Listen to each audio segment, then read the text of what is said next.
La vue de nos yeux résulte du bon état de santé de notre vie animale. De même, la lumière spirituelle ne peut nous venir que d'une vie spirituelle en bon état. Les vérités divines ne sont connues que de ceux qui en vivent. Pour connaître l'esprit de vie, il faut vivre de l'esprit. Quand la foi s'exerce à recevoir la vie de l'esprit, à lui céder le pas en tout, l'esprit renouvelé reçoit des oreilles pour entendre. Et la voix de l'esprit se fait comprendre. L'esprit de vie et l'esprit de vérité sont au-dedans de vous, dans le sanctuaire intime que Dieu parle. Le péché entraîne de conséquences distinctes. Non seulement il encourt la juste condamnation d'en haut, mais il amène en outre un état de corruption morale. La rédemption n'est pas seulement justification, elle est aussi vie.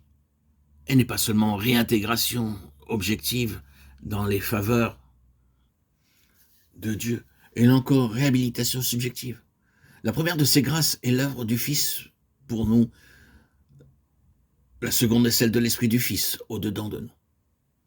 Il y a beaucoup de croyants qui sont très fortement attachés à l'œuvre du Fils pour eux et qui manquent pourtant encore de la paix et de la force qui viennent de lui, parce qu'ils ne reçoivent pas avec une égale confiance l'œuvre de l'Esprit en eux. Pour que l'œuvre de notre Seigneur devienne réalité pour nous, il faut que nous soyons tout aussi certains de l'habitation de l'Esprit en nous, que nous le sommes d'avoir reçu notre pardon par l'expiation de Christ. L'Esprit de vérité au-dedans de nous n'est autre que l'Esprit de Christ. Voilà, tu aimes la vérité dans l'intérieur et tu m'avais enseigné la sagesse dans le secret de mon cœur. Psaume 51:8. La vérité et la sagesse ne résident pas seulement dans l'intelligence, mais dans la vie intime et secrète de l'esprit. L'habitation en nous de l'esprit de vérité accomplit aujourd'hui cette parole prophétique. Ô Dieu de vérité, toi qui cherches la vérité au fond du cœur de tes adorateurs, je te loue de nouveau de ce que tu m'as donné l'esprit de vérité, de ce qu'il habite en moi. Je me prosterne devant toi avec humilité et crainte, te priant de me donner toujours plus l'assurance que l'esprit de vérité, l'esprit de Christ, est réellement en moi, qu'il est l'essence même de ma vie nouvelle. Que tout en moi, pensée, parole et disposition d'esprit, témoignent de la présence de l'esprit de Christ, qui est la vérité.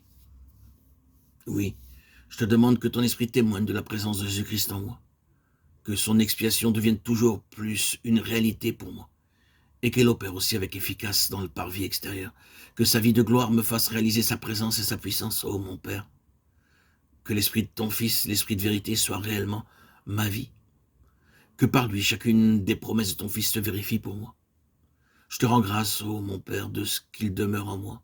À genoux, je te demande que selon les richesses de ta gloire, il agisse avec puissance en moi et en tous tes saints.